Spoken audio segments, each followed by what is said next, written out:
ಮಕ್ಕಳಿಗೆ IPL ticket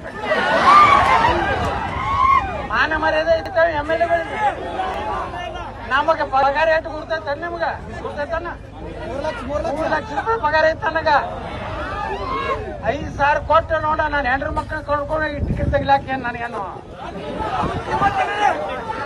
ಅವ ಬಂದ್ರೆ ಕೇಳಿ ವಿಧಾನಸಭೆ ಕಳ್ಸಿತ್ತು IPL ಟಿಕೆಟ್ ತಗೊಳಕು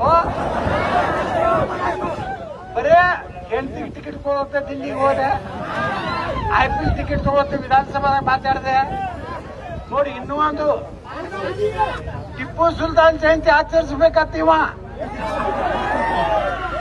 ಮುಂದ ಸಿದ್ದರಾಮಯ್ಯ ಕರೆದು ಅವನಿಗೆ ಹೇಳಿದ್ರು ನೀನು ಕರಿಮ ಮುಸೆ ನೀವೇನಾರ ಟಿಪ್ಪು ಸುಲ್ತಾನ್ ವಿಧಾನಸಭಾದಾಗ ತೆಗೆದ್ರ ಅಲ್ಲೊಬ್ಬ ಅಯೋಗ್ಯ ಎತ್ತಾಳ ಕೂತಾರ ಎದ್ದು ಹೊಡಿಲಕ್ಕೆ ಬರ್ತಾನ ಓಡಿ ಹೋಗ್ಬಿಟ್ಟ. ಟಿಪ್ಪು ಸುಲ್ತಾನ್ ಮುಂದೆ ಕೇಳಿಲ್ಲ ಯುಟಿ ಕಾದ್ರೆ ಹೋದ್ರದು ಅವರು ಹುರುಪಿತ್ತು ಒಳಗೆ ಟಿಪ್ಪು ಸುಲ್ತಾನ್ ಕ್ಯಾಶ್ ಆಪ್ನೋರ್ ಕ್ಯಾಶ್ ತಗೊಳಕ್ ನೀವು MLA ಎದಕ್ಕೆ ಆರಿಸಿ ಕಳಿಸ್ತೀರಪ್ಪ? ನೀರಾವರಿ ಆಗಲಿ, ಈ ಭಾಗದ ಜನರ ಅಭಿವೃದ್ಧಿ ಆಗಲಿ, ಬಡವರಿಗೆ ಮನೆ ಸಿಗಲಿ, ನಮ್ಮ ಜನರಿಗೆ ಉದ್ಯೋಗ ಸಿಗಲಿ, ಸರ್ಕಾರಿ ನೌಕರಿದಾರ ಸಿಗ್ಲಿ, ಅದಕ್ಕೆ MLA ಆರಿಸಿರ್ತಾರೋ IPL ಟಿಕೆಟ್ ಆರಿಸಿರ್ತಾರೋ? ಅದಕ್ಕೆ ನಾಳೆ ಅವ್ ಬರ್ತಾನೆ ಇಲ್ಲಿ ಮನ್ಸಿನ ಸಲ ಲೀಡರ್ ಬರ್ತಾನ ಅಂದಂದ್ರೆ ನೀವೆಲ್ಲ ಕೇಳ್ಬೇಕು. IPL ಗಿರಕ್ಕೆ ತಳಗಿರಿ